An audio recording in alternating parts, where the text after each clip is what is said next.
Welcome, everybody, to Our Experience, ASCP's podcast. I'm Chad Wers, Chief Executive at ASCP, alongside my partner, Tom Hansel, President, CEO of Hansel Health. And today we're very excited to have somebody with us that can really, we're talking a lot about business and we're talking a lot about pharmacy and pharmacy reimbursement. And we're very excited that we have Paula Agoglia today, who is the Senior Vice President of Long-Term Care for Third Wave. Welcome, Paula, to the podcast. Thank you. My pleasure. I'm excited. Absolutely. Why don't you, we always like to get a sense of who you are as a person, in addition to obviously working for Third Wave, but tell us a little bit about yourself and a little bit about Third Wave and a little bit about, how we all got here. All righty. Well, I grew up in pharmacy. My dad had a pharmacy in Brooklyn, the corner drugstore, right? And back then, your neighborhood pharmacist was a very important person in the community, right? They knew all their customers. They knew their customers' medical history. They knew their customers' family. This was before the big box chains, right? Some of these pharmacies, still thrive. They're still existing, which is really nice. And some of them are being reestablished. I think it's because people really, need and want that connection. And it's so important, right? It's so important to just to have someone review your medication orders like we do in long-term care for our skilled nursing facility clients. So, naturally, I was very comfortable with pharmacy, so off I went to St. John's University. And my first job out of school was also in a community pharmacy. However, this pharmacy serviced 3 local nursing homes. And that was my introduction to long-term care. But long-term care then was still in its infancy. Most nursing homes back then relied on, the local pharmacy, down the street to fill their prescription orders. And everything was manual back then. The prescribers would write the orders on their prescription pads and send it down to the pharmacy, and it would be filled. However, this pharmacy that I started working with was very was really a pioneer in the long-term care industry. They really embraced technology and innovation, and we were computerized, and we had computerized labels and patient history and computerized MARs. And I think, eventually, I think it was, as I mentioned, a pioneer in long-term care. And eventually, long-term care pharmacy really grew and evolved to where it is today, right? So, well, I guess fast forward 20 plus years later, and I really focused mostly through my long-term care career on pharmacy and long-term care pharmacy cost management, right? So what I found through the years is that long-term care facilities, they, of course, expect their pharmacies to provide all the R's, right? The right medication for the right resident with the right dosing, timely delivery, et cetera. But I think they rely heavily also on their pharmacy to advise and to guide them on not only regulatory matters, but I think also on how they can be more efficient and how they could really save costs, right? So I became very focused on that aspect of the business throughout my career. And my current position as Senior Vice President of Long-Term Care at Third Wave RX, I remain focused on the cost-saving solutions for long-term care pharmacies, and also how the pharmacies can also work with their facilities to drive down costs and improve their own economics, improve the pharmacy economics, but also drive down costs for the facilities. I oversee the long-term care division for the company.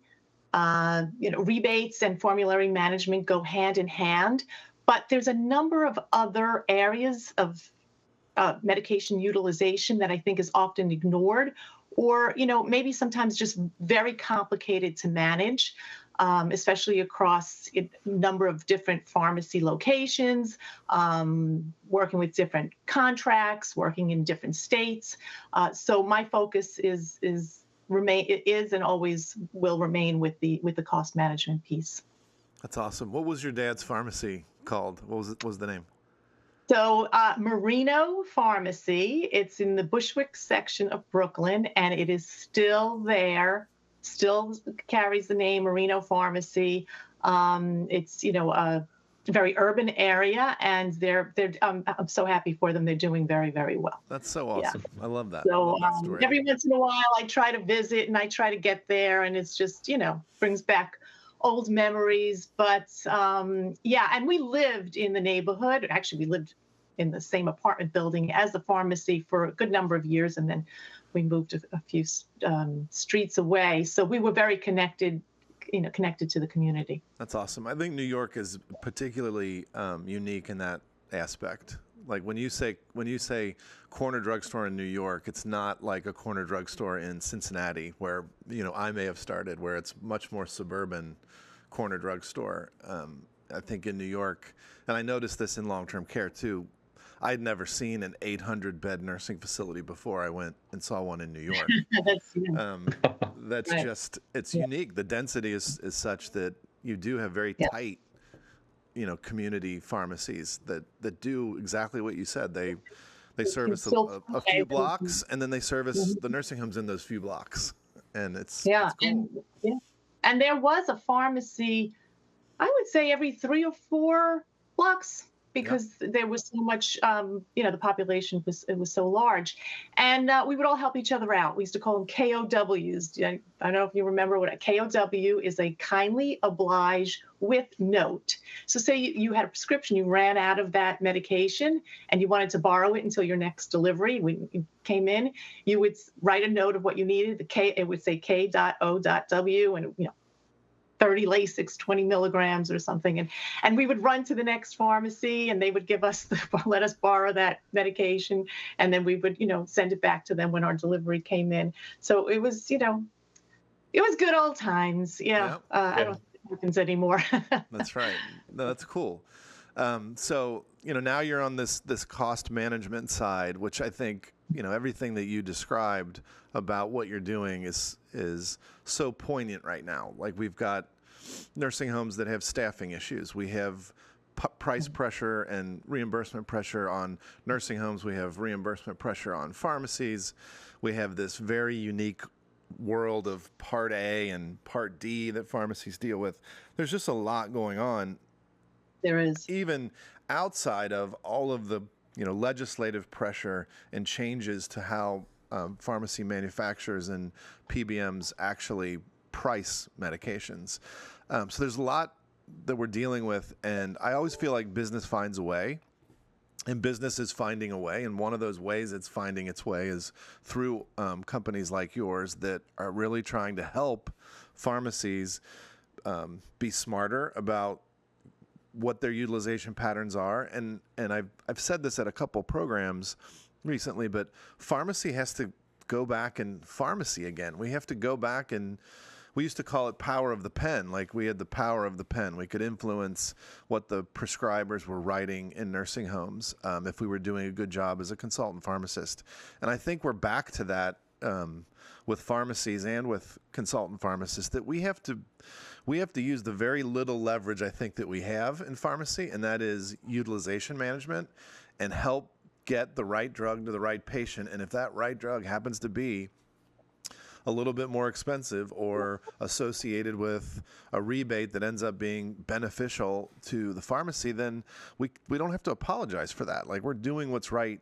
If this were my mom or dad, I'm doing what's right for them. And that doesn't mean that I need to apologize because, hey, the pharmacy business does a little bit better if the person's on the right drug. So I think that's where we are. What's your reaction to that?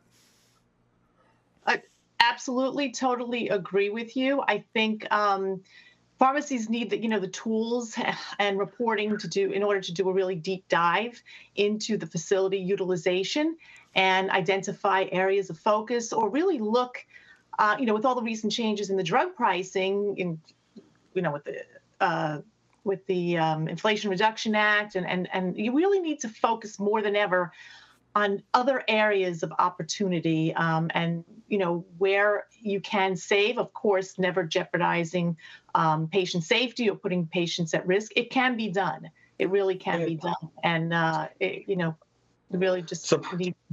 Paul, I'm glad you brought that up. I mean, when you talk about rebates, I mean that over the last 10 years, I remember saying that rebates for long-term care pharmacies 10 years ago felt like I was doing something wrong. Like, are you sure this is legal? And that it came about to be that all of a sudden we went from $0 to getting good revenue source from getting rebates for long-term care.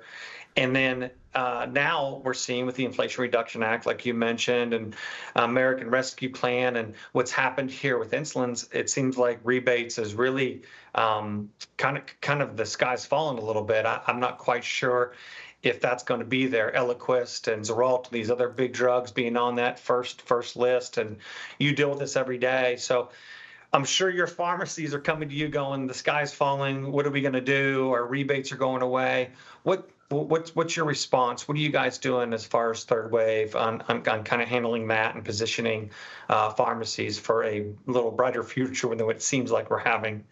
Yeah, I think that combined with just, the pipeline of new medications really getting smaller, diminishing, it is problematic and it's concerning for our pharmacies. So we want to make sure, as I mentioned before, you need to focus more than ever on other areas of opportunity.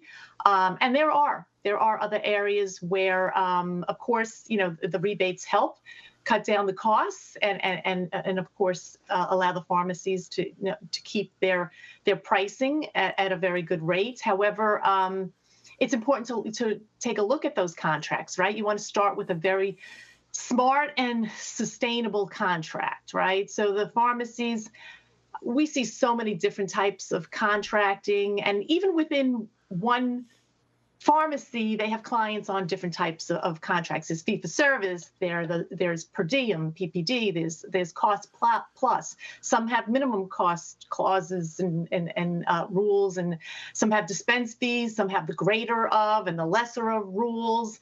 And then, of course, there's the combination of all of them. So it's really important to know exactly what these pricing schedules mean for both the pharmacy and for the facility. You want to make sure that you run the utilization through all various pricing schedules before proposing to a skilled nursing facility operator, making sure that there's full awareness of what the gross profit is for the pharmacy, right, and what the net cost is for the facility. You want to determine the best possible overall choice for both pharmacy and facility. So I think that's a good start. I often see operators, facilities that request or want a PPD contract, right? They want that per diem rate. They think this will help them keep costs from rising.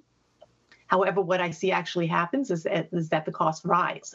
And why? It's because there's that sense of security that everyone feels that there's no need to closely watch what's being ordered and closely focus on cost management because, okay, well, we're at a per diem rate and there's no need to make any changes. We're going to stay at that cost level. And that doesn't happen, right?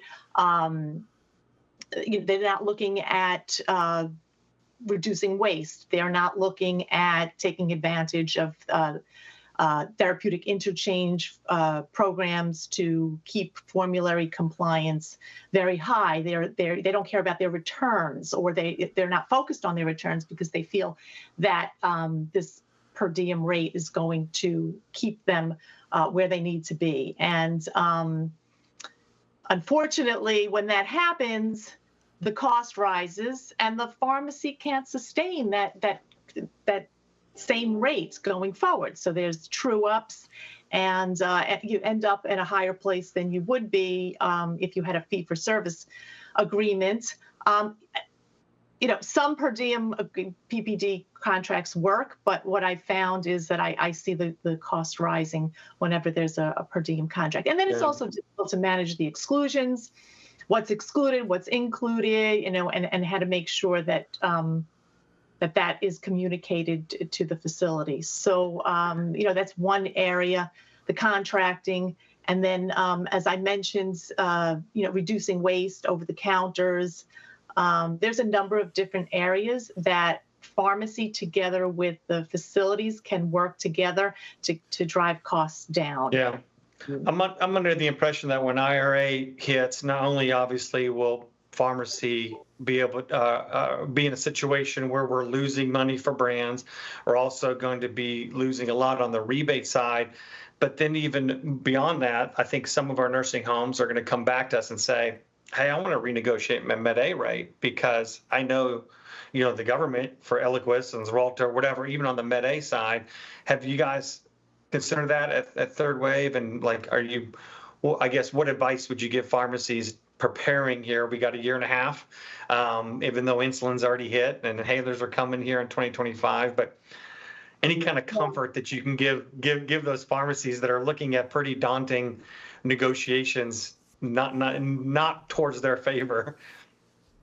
Yeah, so what we saw happen with the insulins, you mentioned Eliquis, that Eliquis is the number one rebate earning medication. And unfortunately, in 2026, which is not that far away, we don't know what's going to happen. I don't think, the rebates will completely go away, but they will be reduced. So yeah, renegotiating the Medicare A rate, taking a look at the contracts, like I just mentioned, I think is super important to make sure that that you have a good situation with both the lowest possible net cost to the facility. However, the pharmacy needs to survive as well, right? I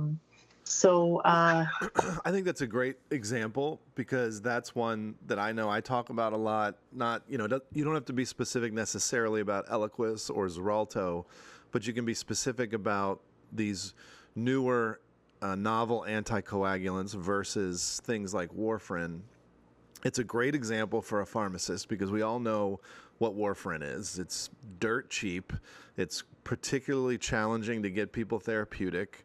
There's all kinds of dietary things that you have to worry about in drug interactions. So it's an easy conversation to have. Again, if my dad needs to be on an anticoagulant, would I want him as a pharmacist on warfarin or Eliquis or Xarelto? I mean, I think the answer is pretty simple. I would want him on Eliquis or Xarelto. Yeah, and I don't think anyone's going to go back to using warfarin. Right. Nursing time is a big factor also, right? Labs. Having to. But what I will tell you is that a lot of the data out there suggests that about 50% of nursing home residents are still using warfarin. And I even used an example. I talked to a pharmacy, and they're like, "Well, last month we only had about $3,500 in cost for warfarin." And I'm like, "Yeah, but that's arguably about 1,000 patients that could be on Xarelto or Eliquis, and certainly there are some people that have mechanical valves or that have to be on warfarin and can't be on one of the newer anticoagulants. But there's also a lot of people that maybe should be moving toward the anticoagulants, the newer ones. If you were, to your point, Paula, if you're focused on it, if you're looking at your utilization patterns, if you're running reports, if you have a sense of how your pharmacy generates the revenue that it needs to survive, if you're on top of that, then you're starting to make decisions around, okay, you know what, we are leaving a lot of opportunity on the table because we're not focused on looking at these individuals that are on warfarin that maybe could be on Eliquis or Xarelto, and not just looking at them because I want to make more money as a pharmacy, but looking at them because that's somebody's mom, dad, grandma, grandpa, and they're on a particularly challenging medication that ultimately is probably not working for them as well as one of these other agents could work for them. And we have to start, doing that. I hate to be like an evangelist, but like this is what we all went to pharmacy school to do, is to make the right decisions for patients and get them on the right medications. We have to do that unapologetically. Sometimes it may be that there's a less expensive drug out there and they need to be on that one, and that's fine. But there are also these opportunities where there's these really great drugs and the system's working against getting people access to them because they're costly, not because they're not the right ones for them. They don't want to pay for them. But again, my mom or dad, I want them to be on the right drug. And it's important to look at the whole picture, right? It's not just the cost of the drug when you mention just warfarin alone, right. the nursing time and the change in dosing and the risk there. Every time the values come in, you're either increasing or decreasing, and let's try that for 3 days. Let's draw again. It's really the entire picture, and cost alone, you have to factor in all the nursing time and the lab as well as most importantly, patient safety and choosing the best medication for that resident first, right? And then looking at cost second. So, it's shifted, I think, and this has not been maybe that recent, but the last 5 years or so, you've really shifted from, hey, you're this type of patient and you have these conditions, so you need this drug. Now it's, you're this type of patient, you have these conditions, and you're more ambulatory. You live at home or you live in a nursing home. Like, now we're making decisions on setting of care, and we're making decisions on what you can handle as a person. If you live alone and you're type 2 diabetic, the last thing I want to give you is an insulin that you have to calculate, self-inject, pay attention to what you eat or not eat, in order to avoid having a hypoglycemic episode or a risk. I want to give you a once weekly GLP-1 because you remember it, because you'd take it on Sunday when you go to church. You only have to do it once a week. It controls your A1C. I've made a decision on drugs based on not only the benefit to you, but what setting you're in. You can't handle a sophisticated insulin. You need a medication that's got some convenience factor to it. So we're making those kinds of decisions more and more often as pharmacists as well. Not simply drug, but what can you handle, knowing that level of care, level of support. That's really changed the game. And keeping in mind, right, if that resident goes home, what is the best medication for them after discharge, right? What is the easiest, right? What was the most compliance, right? So what you just mentioned is once a week, compliance improves. It's easier than remembering to take your pill 3 or 4 times a day. And then less chance of medication errors happening once the resident is discharged, getting, confused with which medications that, they took before they were sent to the hospital or to the nursing facility, and then what they're on once they are discharged and back at home. It's a medication reconciliation, right? Very much needed. Well, I hear you about formulary management. I think it's a good point, and the points that Chad mentioned, especially as we see our aging population moving more at home, there might be more precedence to give them on certain medications that might cost more, but are easier to manage, easier to self-administer. Do you see, coming from your position at Third Wave, do you see pharma now opting out of long-term care rebates? Have you guys experienced that? Can we anticipate more and more opting out of long-term care rebates? Hopefully not. Hopefully, pharma companies will realize that long-term care and the formulary management and choosing the right medication, as we just discussed, is very important, and long-term care plays a role in that, a very important role.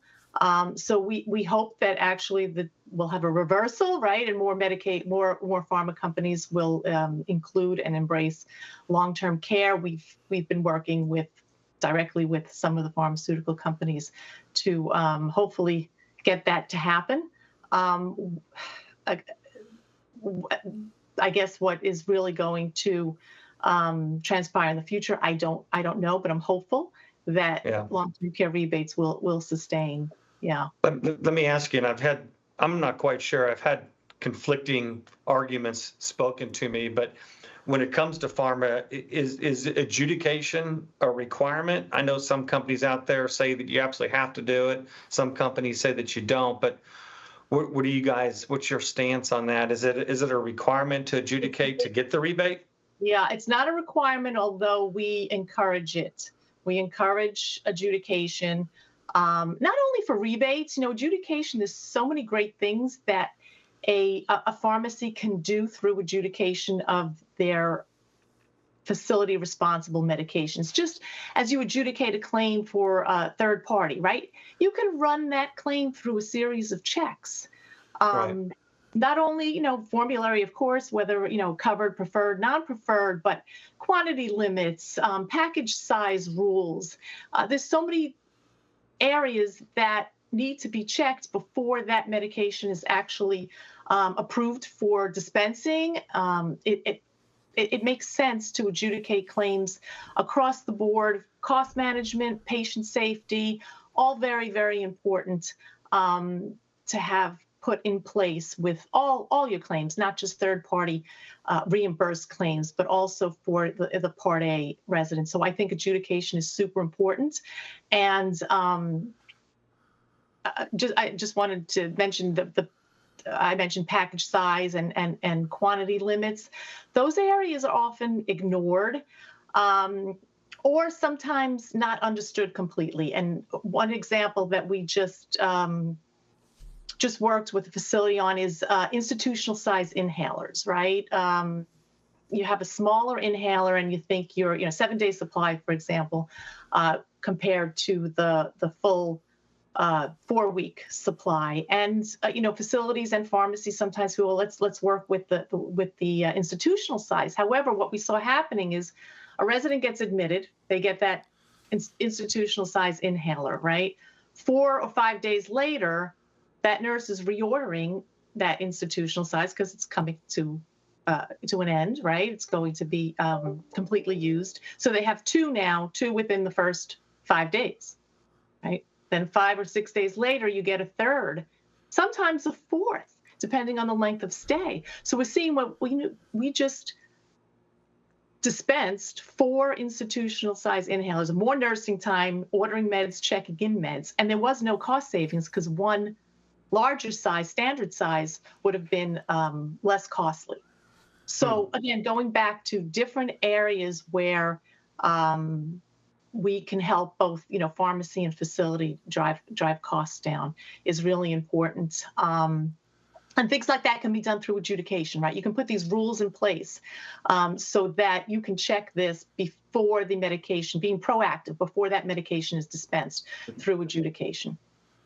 So certainly makes a lot of sense. You brought up PPDs before, and I always find that like something that we don't talk enough about, but we've made drug pricing so utterly complex on the payer side with PBMs, but we've also done it to some degree on the Part A side with all these different wide varieties of ways that you can price and cost drugs to your nursing home client. What percentage of nursing homes do you think right now operate or have a PPD versus a more, fee-for-service based contract? Fee-for-service is more popular. I would say 70% of the facilities, the pharmacies contract with the facilities are at a fee-for-service. And then we have a good number of the PPD. And then we also see different various combinations. There's cost plus, right? So cost plus, is a great way to structure your pricing schedule for your facilities. Sure. However, a lot of facilities are not comfortable because they feel, well, I will never know the true cost of the pharmacy and it can't be audited, right? There's no published price, AWP, WAC, that I can reference to make sure that I'm getting the correct pricing. So they're not that comfortable. Not that facilities reference the AWP anyway, but to your point. Right. I mean, yeah, but I guess they just feel that there's no control. However, I think that's a great way of pricing. A lot of over-the-counters are priced at cost plus now. So there's combination, right? So they have your brands, your generics, your IVs, your Don't forget single source generics. Important to call out those single source generics and price them accordingly. And over the counters, we often see, even if we see a fee for service for the brands and generics, we'll see a cost plus schedule for over the counters. And that's because facilities are prescribing these brand name advertised over the counter medications. And it's very difficult for the pharmacy to stock all these type of medications. So they're going to order on demand, and then they're not going to get the great pricing when you're ordering that way. So a cost plus makes sense for a pharmacy when pricing those over-the-counter medications. And that's another area that we like to focus on that we feel is very ignored, over-the-counter usage in the facilities, and how the pharmacies can help just consolidate some of those items so that they can be stocking what needs to be stocked in bulk, and also when they package and dispense these medications, these over-the-counters, they need to match exactly what was ordered. And we've seen sometimes the Department of Health look at, hey, what was ordered and what's the actual ingredient in that over-the-counter. So the active ingredient might match, but then there's other ingredients, and they've been citing that. And I don't think anyone's really, looking at. It's important to make a nice, good consolidated list of over-the-counter items, utilizing the generics, right? And making sure that those are what is ordered, and again, what's dispensed through adjudication. Over-the-counter items can be better controlled. It's a good story. My wife is a consultant pharmacist, and just last night she was doing some of her reviews, and she's like, how long has it been since ranitidine has been on the market? I'm like, wow. I mean, it's been at least 18 months to 2 years since they pulled it from market. And she's like, yeah, this admission to this nursing home lists ranitidine on the PO sheet. And I'm like, well, they had to probably pull Zantac over the counter, and just maybe their system still shows that Zantac's ranitidine, but Zantac is now famotidine. Like, it's confusing, but I'm like, it's unbelievable that you see things like that. So your point about over the counters is a good one. Like, it's the Wild West sometimes. Yeah. So that's another area. And then, when a resident's discharged, what we don't see in place often, which I strongly advise that the pharmacies work with facilities, is to get split bill at discharge in place. It's a win-win situation for both pharmacy and for facility, right? So if you have a resident that's being discharged, and that the cost of the medication can be split after discharge to the third-party payer, the pharmacy can get reimbursed rather than have to process returns in states that allow the returns, right? So the facility is not benefiting, and neither is the pharmacy when you have, if it's a non-return state, then that's an awful situation. But even in return state, the cost of processing is astronomical. So if you can avoid that and put in place a good split bill after discharge program, it's a difficult, it requires good communication between the pharmacy and the facility, but it can be done. And it also saves costs. So do you think you've been doing this for a while, but do you think that the relationship between the pharmacies and the nursing homes has gotten better as it relates to this? Because again, I don't want to harp on it, but I go back to that PPD where you very articulately described the lack of incentive that the facility has in doing anything. Like, they're like, hey, I got my PPD, I'm happy. But there's this whole managing the exclusions. Then there's the risk to the pharmacy, and we need to have formularies so that the PPD can possibly work. You can't just admit everybody you want to admit, because the PPD may not cover their medications when they come in. Have you seen the two sides come together more over the years to be more like cooperative around, hey, how are we going to manage medications so that you win and we win, and we don't have these scenarios where the pharmacy wins and the facility loses, or the facility wins and the pharmacy loses? Is it getting better? I think the exclusion list is getting more creative. Yeah. I don't know if that's good or bad, right? So pharmacies have to be very careful now if they're offering the PPD that they identify exclusions. And of course, the better they identify exclusions and for example, newly approved brand medications that come on the market, they're not going to be identified in the exclusion list, Right. because they're not FDA. But if you need to have that statement in your agreement saying that becomes an exclusion until that you can further, at least for 3 months, until you could, further explore and options and decide where it belongs with an inclusion or an exclusion. When new generics come available, or changes in the rebate, right? So now all of a sudden one is not the lowest net cost anymore, the other is. So there needs to be the ability to make changes there. I've seen, I think, just people getting more creative with the exclusion list, with the PPD, which is more difficult to manage, right? You need to identify them and then you need to bill them correctly. So it creates a whole different problem. But I think for the most part, if you sit down with the facility, if the pharmacy sits down with the facility and actually explains what the PPD means and how other options are available that just might be better, there's a good chance that they're able to make that argument. And if the pharmacy prefers the fee for service, right? Some pharmacies don't mind a PPD. I don't know many that do, but I think most I would, if I owned a pharmacy, I think I would love to do cost plus. Yeah. I think that's it's a fair, sustainable way to price.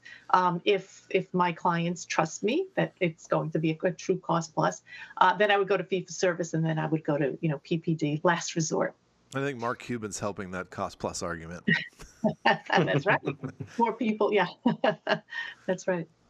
Well, Paula, I don't envy you. I know that you've got a lot of worried, concerned pharmacies out there. Your phone's probably ringing off the hook, but thank goodness there's companies like yours that's focused on trying to help pharmacies save money and find different revenue strategies for sure. It's I think you guys are going to be very, very busy over the next few years as more and more pharmacies panic. Busy is a good thing, but hopefully it's not because of, panic. But pharmacy has never been easy. Long-term care, even more difficult. Community pharmacies have a rough time, we mentioned.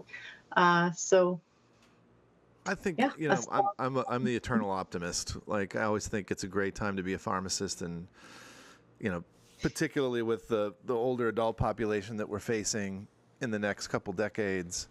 And I think it's good for us to focus on this. It's good for us to recognize that we need to be paying attention to utilization and using our skills to make sure we're making the right decisions. I think if you do the right things, then your pharmacy will survive. It'll be good. But you can't get lazy and go back to that mentality of, we just take it as it comes. We get the orders, we dispense them, we send them out, we do a good job. If you're not paying attention to some of the details, you're risking your pharmacy. And those details could be automation, they could be pricing, they could be also not doing vaccinations, all kinds of things. So it'll force us to manage our formularies better, like Paula's been saying, but also to diversify and to go after the at-home patients. That opens up a whole world of opportunity there. Yep.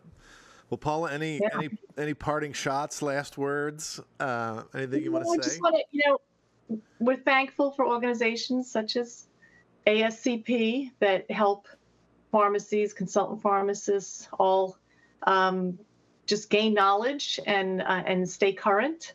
And that's very, very important. And look forward to seeing everyone in November. That's right, in Denver. I think the one thing that I love about long-term care is that we do network well.